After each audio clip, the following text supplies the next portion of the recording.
लड़कियों की शादियां अमूमन हादसों की वजह से ही वक़ूफ़-पज़ीर होती हैं।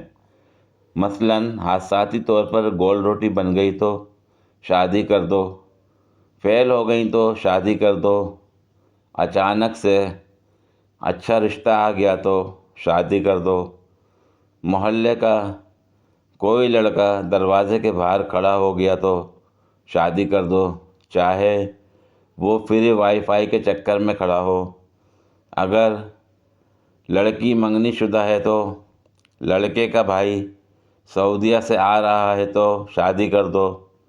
ख़ानदान में कोई बीमार हो जाए तो शादी कर दो। भाभी से लड़ाई हो जाए तो शादी कर दो। गोया लड़की ना हुई, कोई लकी कमेटी हो गई। जब निकल आए शादी कर दो।